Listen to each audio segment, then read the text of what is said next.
Eu o conheço pessoalmente.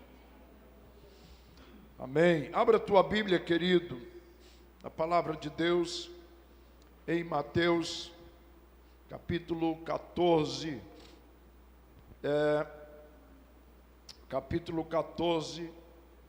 versículo 22, diz a palavra de Deus assim para nós. Esse episódio onde Pedro caminha com Jesus sobre as águas. Mateus capítulo 14, verso 22, e logo ordenou Jesus que os seus discípulos entrassem no barco e fossem adiante para outra banda, enquanto despedia a multidão. E despedida a multidão, subiu ao monte para orar à parte. E, chegando já à tarde, estava ali só. E o barco estava no meio do mar, açoitado pelas ondas. Diga comigo, açoitado pelas ondas. Porque o vento era contrário. Diga, o vento era contrário. Mas à quarta vigília da noite, dirigiu-se Jesus para eles, caminhando por cima do mar. E os discípulos, vendo-o caminhar sobre o mar, assustaram-se, dizendo: é um fantasma, e gritaram com medo. Diga comigo, e gritaram com medo. Jesus, porém, lhes falou logo, dizendo: tende bom ânimo, sou eu, não temais. E respondeu-lhe Pedro e disse: Senhor, se és tu, manda ir ter contigo por cima das águas. E ele disse: vem. E ele disse: vem. E Pedro, descendo do barco, andou sobre as águas para ir ter com Jesus. Mas, sentindo o vento forte, diga comigo, sentindo o vento forte. Isso é bom para você prestar atenção. Esta palavra do versículo 30. E sentindo o vento forte, teve medo. Diga, teve medo. E começando a ir para o fundo, clamou, dizendo: Senhor, salva-me. E logo Jesus, estendendo a mão, segurou-lhe e disse: homem de pequena fé, por que duvidastes? E quando subir ao barco, acalmou o vento. Amém? Queridos, quando Jesus disse: aonde há 2 ou 3 reunidos em meu nome, ali eu estarei. Jesus está dizendo que aonde nós nos reunimos, a presença dele cria uma atmosfera de milagres, cria um ambiente do extraordinário, porque sempre que Jesus estava em algum lugar, ele criava, ele se manifestava de maneira sobrenatural. Então, primeiro, aqui é um ambiente propício para acontecer o que Deus quer fazer. Este é o lugar, porque nós estamos reunidos em nome de Jesus, e ele diz: quando estiver reunido em meu nome, ali eu estarei no meio deles. Então Jesus já está conosco, mas quando nós estamos reunidos como igreja, ele se apresenta de forma mais clara, mais potente, e agora criando uma atmosfera de bênção, criando um ambiente de milagres, um ambiente propício para acontecer o que ele quer que aconteça. Essa passagem bíblica nesta noite é conhecida de todos, mas eu quero pensar no versículo 30 com vocês. Vocês conhecem a história.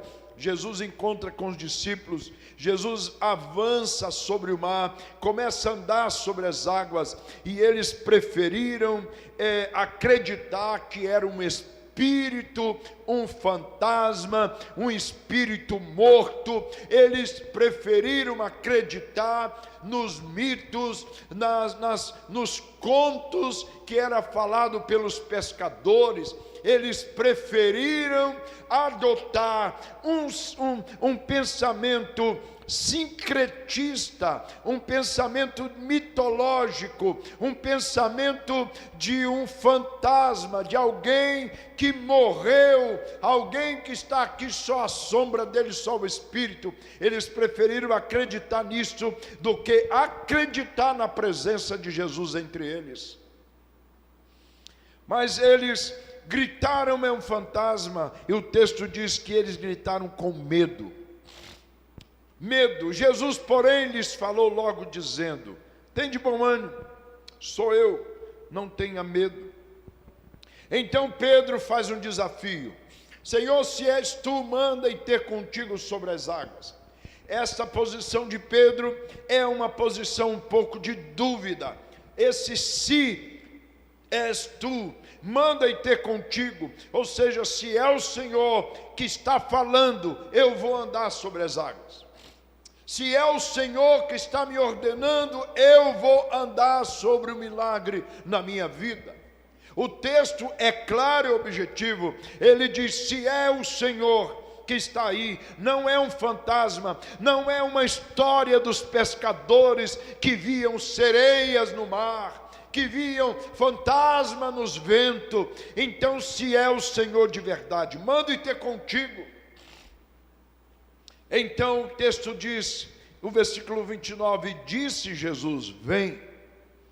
No meio do medo, no meio da angústia, no meio do desespero, Jesus disse para os discípulos: vem. Jesus disse para Pedro: venha andar comigo, venha experimentar o meu milagre, venha andar da forma que eu estou andando. Pedro, então, o texto diz que ele descendo, e Pedro descendo do barco, andou sobre as águas. E quando o versículo 30 diz que, mas sentindo o vento, agora ele sente o vento contrário. O texto que nós lemos lá em cima, no versículo 24, diz que o mar estava, as ondas estavam açoitadas pelo vento contrário. Vento contrário aqui era uma posição que Pedro já era acostumado. Pedro era alguém acostumado com pesca, acostumado com tempestade, acostumado com o vento, acostumado com um barco quase indo a pique. Agora, o que Pedro não estava acostumado era andar sobre as águas.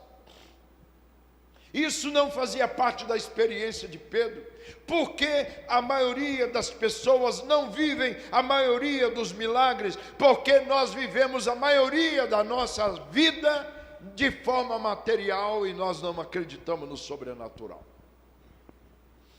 Nós ficamos na dúvida, está na Bíblia, a Bíblia é a palavra de Deus, eu sou o que a Bíblia diz que eu sou, eu acredito no que a Bíblia diz que é, eu posso naquilo que a Bíblia diz que posso, mas na hora da tempestade, o vento contrário, ele nos coloca medo. Coloca medo porque nós somos seres humanos, e Deus conhece as nossas limitações.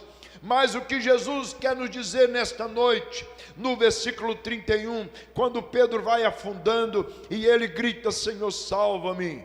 O Senhor estendeu a mão sobre Pedro e o texto diz: homem de pequena fé, por que duvidaste? Queridos, se o Senhor diz para você vem, então vá sem dúvida. Amém? Você entendeu? Se o Senhor disse vem, se o Senhor disse vai, se o Senhor fala vai para a direita, vai para a esquerda, segue por aqui, é no alto, é embaixo, aonde for, o melhor lugar para estarmos é na presença do Senhor. O profeta Daniel estava dentro da cova dos leões, mas ele estava na presença do Senhor. Não importa o ambiente. Não importa o ambiente quem faz é você. Daniel estava na cova dos leões, mas o Senhor estava com ele. Paulo e Silas estavam dentro da prisão, mas ele estava cantando e adorando o Senhor. O ambiente quem faz somos nós. Os 3 amigos de Daniel estavam dentro da fornalha, e o texto bíblico diz que lá aparece o 4º homem. E esse 4º homem, queridos, ele foi visto como filho dos deuses. Falou, isso aí é como filho dos deuses, é algo extraordinário. Eles não acreditavam num só Deus, mas nós acreditamos que ali estava o próprio Jesus. E o texto bíblico diz que eles olharam e não viram nada queimado. Queridos, o Senhor estava ali com eles naquele lugar. Qual é o melhor lugar de se viver? É na presença do Senhor. seja na cova dos leões, ou seja dentro de uma fornalha, ou numa prisão, cantando como Paulo e Silas. No leito de enfermidade, o Sebastião Demar teve uma experiência profunda com Deus. Não foi no templo, não foi no monte, não foi aqui na oração, não foi na hora do louvor, não foi, ele disse que estava sentindo uma distância entre ele e Deus. Isso é bom quando nós sentimos isso, porque eu também já senti. O pior é quando a pessoa não sente mais nada, porque Deus não se afasta de nós, é nós que nos afastamos dele. A palavra de Deus disse que Adão estava no Éden, Deus foi no lugar certo, na hora certa, no lugar marcado, sempre combinado. Deus estava sempre ali. Quem estava ausente na hora era Adão. Então o que acontece com a gente? É esse sentimento, mas esse sentimento todos nós já passamos. Quantas vezes nós estamos orando, parece que o céu é de bronze? Quantas vezes você já jejuou e termina o jejum, você continua vazio, falou: o que aconteceu comigo? Deus, ele não fala nem sempre da forma que nós queremos, ele não se posiciona como nós queremos, é no tempo dele, é no kairós dele, que é o tempo de Deus. E o texto bíblico diz: homem de pequena fé, por que você duvidou? Agora eu gosto muito do versículo 23. 32. E quando subiram para o barco, acalmou-se o vento.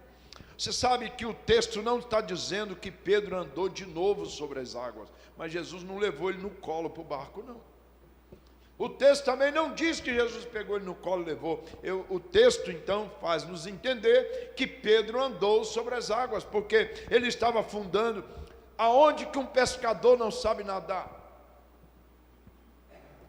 Aonde que Pedro não sabia nadar? Mas o vento era contrário.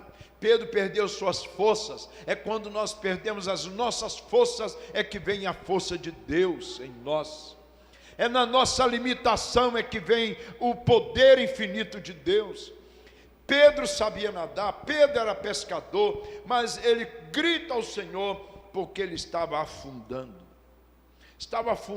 Talvez Pedro estava se decepcionando consigo mesmo, porque ele teve uma experiência de caminhar sobre as águas, mas sentindo o vento forte, vendo a tempestade, e ele sentiu no seu corpo que o vento era muito forte, e ele então começou a afundar.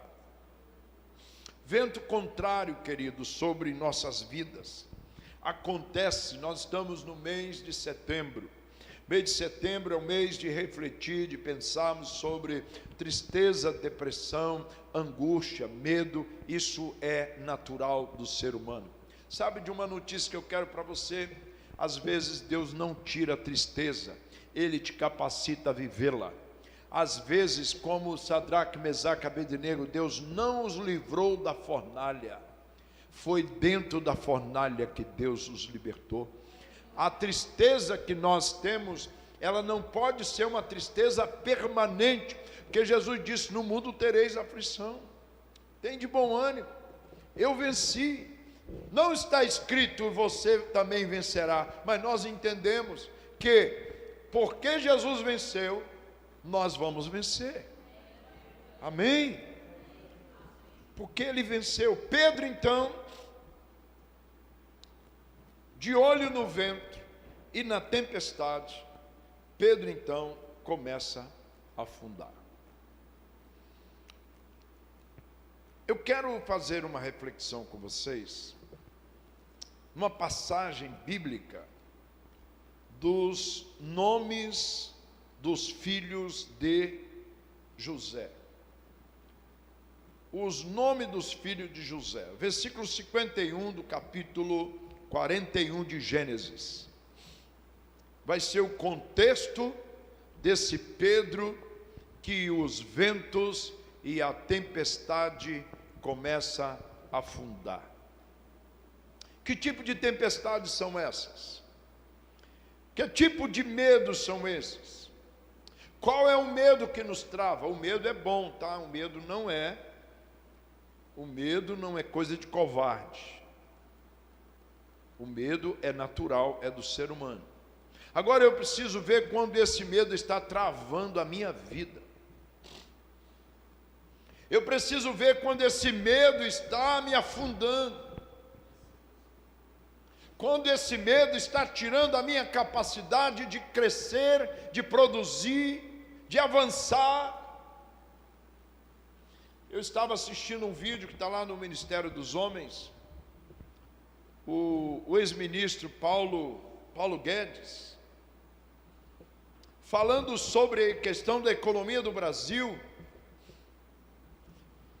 e falando do Brasil, a potência que é o Brasil, falando em todo, eu assisti o vídeo todo, é um vídeo longo, mas falando também de uma cultura da miséria, a cultura da mesquinhez, a cultura de pessoas que não acredita que pode, não acredita que pode vencer, não acredita aí, essa cultura estigmada na nossa nação, no nosso país, vem fazendo um país tão rico arrastar, por muitos anos, com muitas pessoas pobres. Ele fala dos países prósperos, ele fala por que os países foram prósperos, porque eles investiram na educação econômica. Então, o que eu assisti no vídeo dele hoje, eu pensei quantas pessoas, a nossa nação, que deveria estar produzindo, crescendo, fazendo outras pessoas crescerem, e estão presas na sua cultura, preso naquilo que ele sempre ouviu. Minha família não é nada, eu não tenho nada, como a síndrome de Gideão, eu sou o menor da minha casa, a minha família é a menor da tribo, eu não posso, eu não sou capaz, eu não tenho, eu não sou, ninguém na minha família conseguiu isso. Então, queridos, esse estigma que aprisionam as pessoas. Agora eu quero trazer uma reflexão aqui para contexto nosso de Gênesis capítulo 41 e o versículo de número 51. E chamou José o nome do seu primogênito Manassés, porque disse: Deus me fez esquecer de todo o trabalho e de toda a casa do meu pai. Queridos, pensa comigo uma coisa. A palavra de Deus está repleta de palavras assim: não temas, não tenha medo, eu sou contigo. Quantos salmos que a gente lê, provérbios, que diz, o justo pode cair 7 vezes e levanta. Nós estamos acostumados com a Bíblia, estamos acostumados a ouvir palavra de Deus afirmativa, aonde não nos joga para o chão, pelo contrário, nos levanta, por mais pesada que seja a palavra. Mas na hora da prática, nós somos como Pedro. Na hora que a gente vê a tempestade, a gente tira os olhos de Jesus e olha para a tempestade. Isso aí somos nós. Pedro representa eu e você. A gente olha para a tempestade, a gente olha para o que não posso, a gente olha para a enfermidade. Ei, o Senhor está chamando hoje para você olhar para Ele. Você está olhando para as impossibilidades. O Senhor está te chamando para você olhar para a providência e não para a circunstância. Os nossos olhos estão ligados nas circunstâncias e Deus nos chamou para olhar para a providência. José coloca o nome no primeiro filho. Deus me fez esquecer de todo sofrimento, de todo o trabalho, de toda a casa do meu pai. José estava dizendo: Deus me fez esquecer porque antes eu estava sofrendo. Eu não podia lembrar da casa do meu pai, eu não podia lembrar do que meus irmãos me fizeram. Isso me doía, isso me machucava.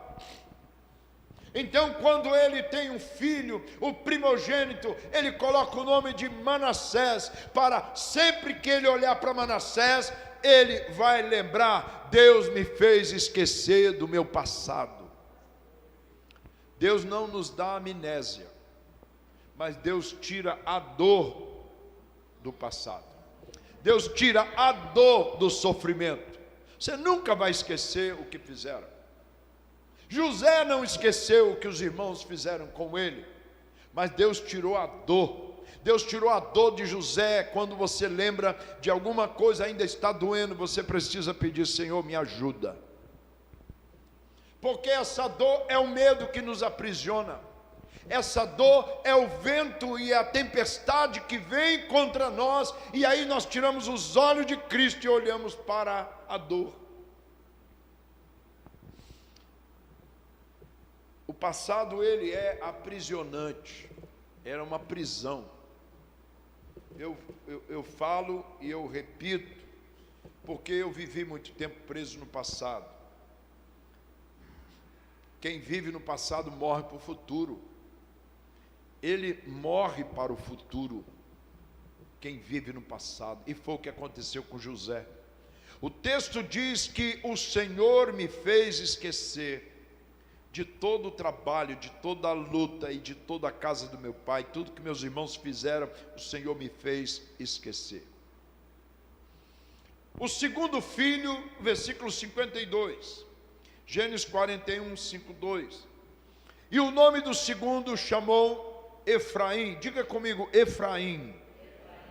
Aí Manassés, Deus me fez esquecer. E Efraim, ele colocou o nome: Deus me fez crescer na terra da minha aflição. Vamos ler isso, queridos, é poderoso demais. Isso aqui é uma chave para nós. Isso aqui é uma chave de cura, de milagre, de restauração. É uma chave de cura para a ansiedade, para a depressão, para o medo, para o vento contrário que nos faz afundar, o vento que nos impede de caminhar no milagre. Esse texto é maravilhoso. O nome do segundo chamou, todo junto, porque disse: Deus me fez.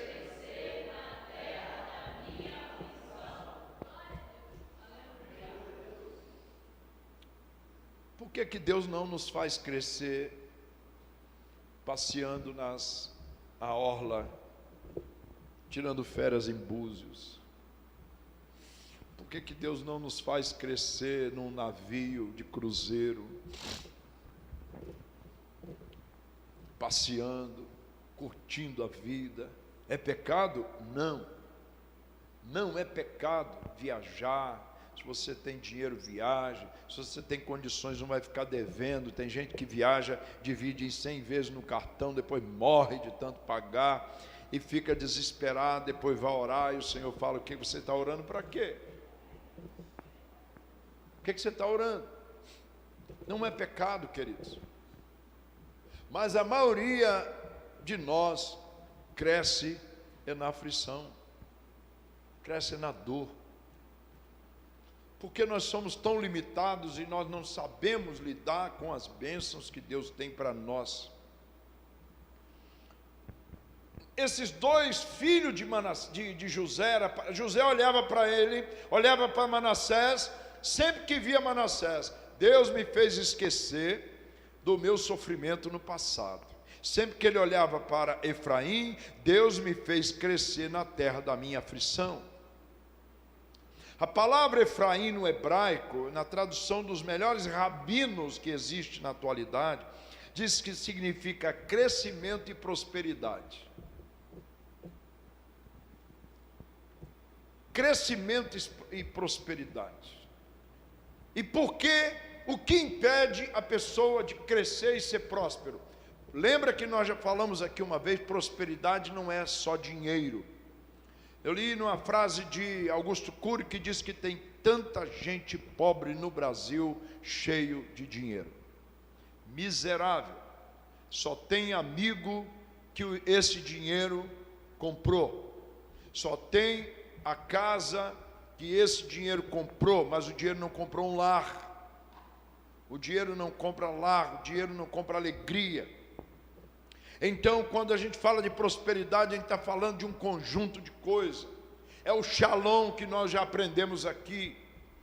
Então, a palavra crescer e prosperar tem tudo a ver com o texto que nós lemos de Mateus, de Pedro se afundando por causa do medo. Pedro não consegue andar, mesmo que ele estava ali diante de Jesus, mas sentindo o vento forte, teve medo, e foi o medo que puxou Pedro para o fundo. É o medo que nos puxa para baixo. É o medo de romper, é o medo de crescer, é o medo.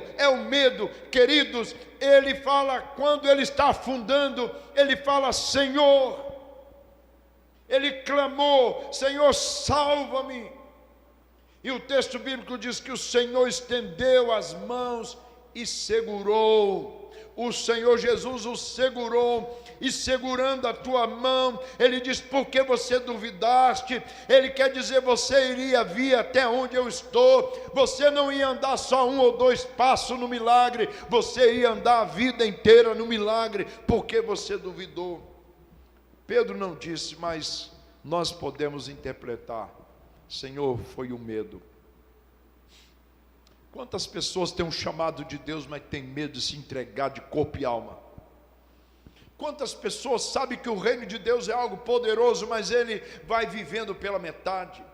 Há muitas pessoas que se entregam para servir o reino de Deus, mas deixam o seu barquinho amarrado. Você lembra que Pedro, quando Jesus morre, Pedro triste, angustiado, acusado por ter negado Jesus, a palavra de Deus diz que Pedro disse, eu vou pescar, e os discípulos disseram, nós vamos também. Sempre uma pessoa angustiada, deprimida, ela arrasta outras pessoas consigo. Você não pode ser o mensageiro da miséria. Você não pode ser o mensageiro da destruição. Seja mensageiro das boas novas. O Senhor Jesus nos chamou para pregar o Evangelho. O Evangelho significa boas novas. Leva boa notícia para as pessoas. Eu sei que muita coisa errada está acontecendo no país e no mundo, mas eu não tenho a paranoia de ficar sem dormir por causa das teorias de conspiração. Tem pessoas que só abrem a boca para falar teoria da conspiração. Está vendo esse vento aí? É o diabo. Está vendo esse outro vento aí? É Lúcifer. Está vendo esse outro vento? É Satanás. Está vendo um carro ali atropelou não sei quem? É o demônio. Está vendo não sei o que? A pessoa vê mais demônio do que Jesus. Ela vê mais conspiração no mundo espiritual do que a presença de Deus. Queridos, primeiro é Deus. Primeiro é a presença do Senhor. E quando você tiver uma revelação do sobrenatural, o Senhor não vai deixar dúvida, Ele não vai deixar confusão.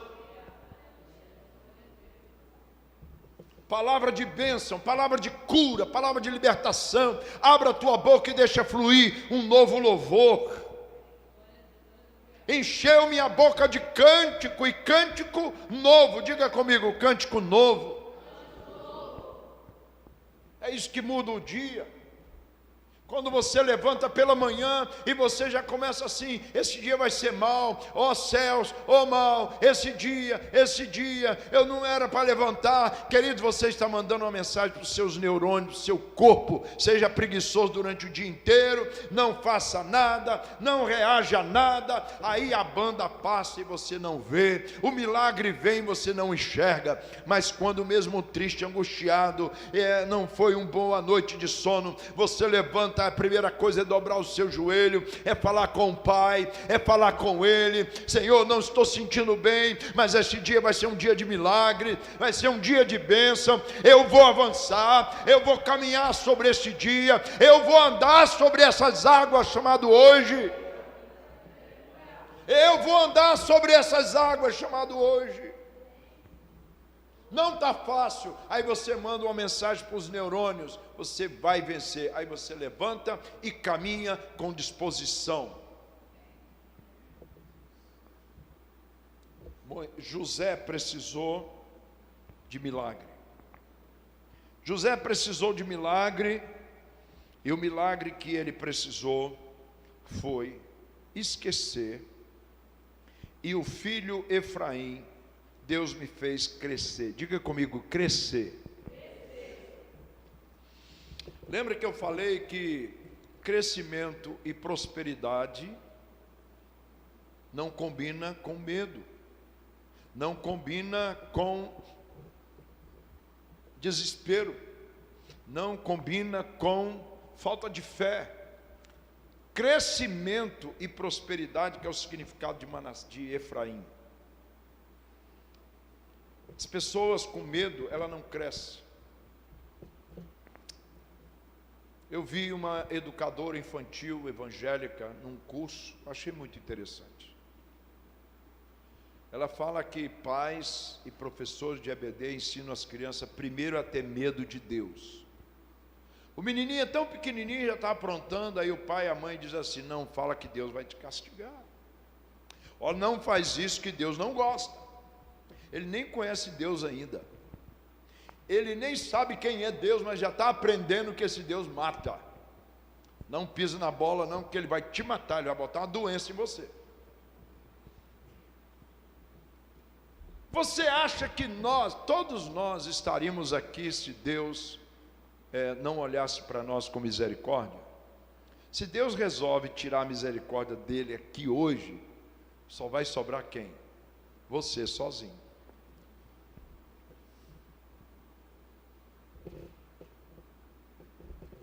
Eu não sei quem ia sobrar,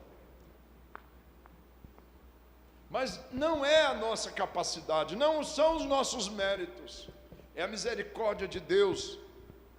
Paulo disse que o Senhor, Deus, reconciliou o mundo consigo mesmo na cruz do Calvário. Houve uma reconciliação, o nosso pecado nos afastava de Deus.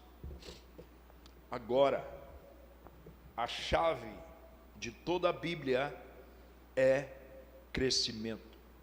Conheçamos o Senhor e prossigamos em conhecê-lo. Prossiga para o alvo que está proposto. Olha, prossiga. A Bíblia toda, de Gênesis a Apocalipse, é para frente, não é para trás, é para frente. É para frente. Quando eu falei aqui da educadora infantil, que ela disse que os pais ensinam os filhos primeiro a ter medo de Deus, depois amor. Aí eu estava vendo Sueli, da forma que ela trata o João, fazendo devocional com o João. Então ela está passando primeiro pelo processo do amor. E quem ama o Senhor, depois quando ela vai falar, que ele vai entender, fala assim: Deus não gosta disso. Ele está falando de alguém que esta criança aprendeu a amar. O que é Deus para ela? Deus não gosta disso, não faça isso. Não faça isso que Deus... E às vezes a mãe fala assim: Deus não gosta disso, menino. Aí ele entende que é Deus que está pesando a mão sobre ele. Ele cresce então entendendo um Deus com medo. Aí ele passa a ter medo de Deus, e não temor, e não amor. Ele passa a não obedecer o Senhor por amor, porque Ele me ama, porque Ele me libertou, Ele livrou dos meus pecados. E eu passo então a obedecer, porque eu tenho medo de Deus. Medo de Deus nos faz afastar dEle, porque os nossos pecados, eu fico com medo agora, eu não quero nem estar na presença do Senhor. O medo nos impede de crescer, mas eu falei, o medo não é algo ruim de todo. O medo impede da gente colocar a mão numa chapa quente. O medo nos impede de pular do penhasco, até porque eu já pulei, mas de asa delta, né? Asa delta. Já pulei de um penhasco também, mas de parapente. Você tem coragem? Eu tive. Eu tinha um sonho ainda de pular de paraquedas, mas a idade está passando e tem que fazer um curso, e tal. Mas o medo impede as pessoas. Se eu tivesse medo, eu não teria. É lógico que eu fiquei olhando o pessoal voando e tudo, como funciona, para depois eu embarcar. Isso é um exemplo de quantas coisas na sua vida já podia estar lá na frente, mas o medo lhe prende, o medo de não vencer, o medo de errar, o medo de não tirar nota boa, o medo, queridos, em nome de Jesus, o que José faz aqui, coloca o nome do filho. Deus me fez esquecer das lutas, das angústias da casa do meu pai. E ele chama o outro filho de Efraim, porque Deus me fez crescer na terra da minha aflição.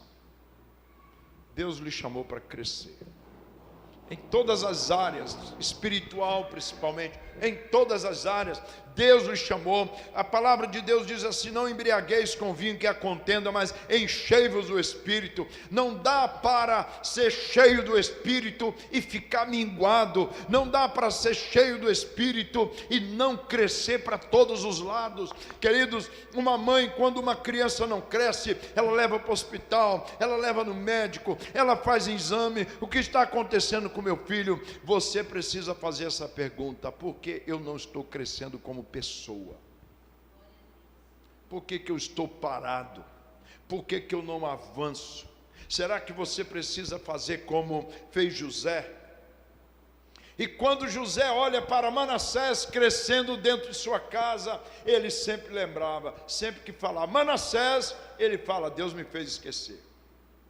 Quando vinha algum pensamento ruim lá dos seus irmãos que o vendeu como escravo, ele lembrava disso, mas Manassés estava na sua frente. Tem um Manassés na sua vida, tem um Manassés na sua frente, para te lembrar: o Senhor me fez esquecer. Tenha também um Efraim: o Senhor me fez crescer e prosperar. Há muitas formas de crescimento emocional. Paulo diz: quando eu era menino, eu falava, eu pensava, eu agia como menino. Agora eu cresci, não sou mais menino. Quer dizer, eu cresci. Eu cresci, mas para crescer eu preciso de um Efraim. Para crescer eu preciso de um Manassés. Se não tiver um Manassés, Deus me fez deixar o passado, esquecer do passado, você não vai avançar. Se não tiver um Efraim, Deus me fez crescer na minha aflição. A minha aflição então foi boa, porque foi lá que eu cresci. Fiquem em pé, irmãos, em nome de Jesus. Glória a Deus, glória a Deus, glória a Deus. Quero estar orando com você nesta noite. Eu quero colocar diante do Espírito Santo essa palavra profética sobre a sua vida. Deus me fez crescer na terra da minha angústia. Deus não quer que seu filho passe sofrimento, passe dores, mas quando vir sofrimento e vir dor, acolhe e pensa o que esse sofrimento, essa dor está produzindo em mim. Deus não vai nos livrar das tristezas, Deus não vai nos livrar do medo. Você sabia que coragem não é ausência de medo? Coragem não é ausência de medo. Coragem é só uma posição diante do medo. Amém?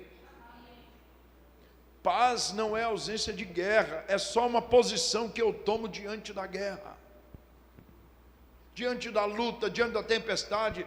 Nós oramos errado, pedindo ao Senhor para nos livrar da tempestade. Ele não vai nos livrar da tempestade. Ele vai nos dar graça, poder para vencer a tempestade. Nós oramos pedindo ao Senhor para tirar os espinhos do meio do caminho, para eu passar não ter espinho. Não, o Senhor vai fortalecer seus pés, você pisar os espinhos e quebrá-los. Deus não vai tirar da sua frente as pessoas que levantam calúnia de você ou falam mal de você. Ele não vai tirar. O Senhor vai te dar paz e serenidade no coração. Quando essa pessoa falar alguma coisa, você diz: Deus te abençoe. Você está irritado comigo assim porque não dormiu bem essa noite? O que aconteceu? Por que você está tão nervoso ou nervosa? Por que tanta gritaria? A paz de Deus que excede todo entendimento seja na sua vida, em nome de Jesus.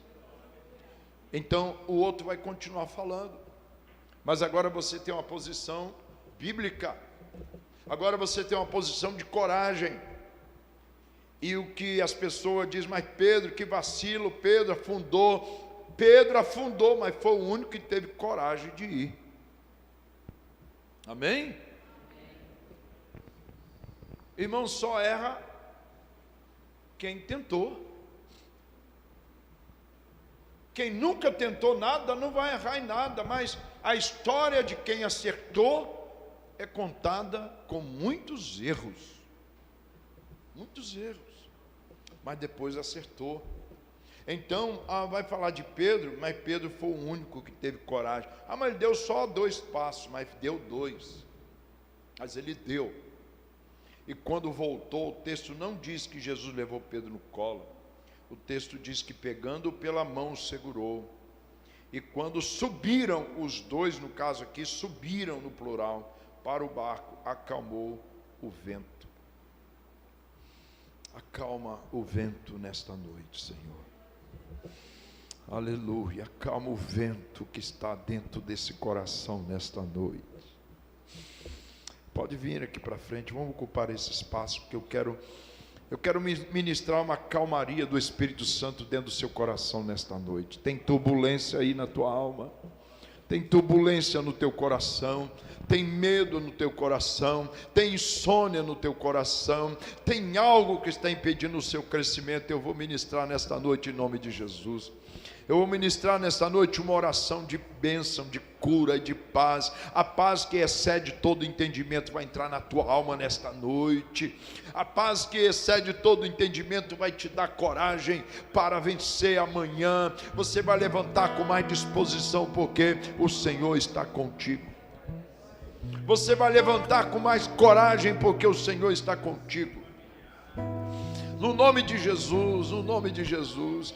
Quero aproveitar e pedir aos pais que estão aqui, quando você for ministrar na vida dos teus filhos, ministra, Senhor, com essa autoridade. Ministra, meus irmãos, com essa autoridade sobre o teu filho, sobre a tua família. Ministra a paz do Senhor. Pede paz dentro da sua casa. Pede paz, mas essa paz só acontece do lado de fora, quando ela acontecer do lado de dentro.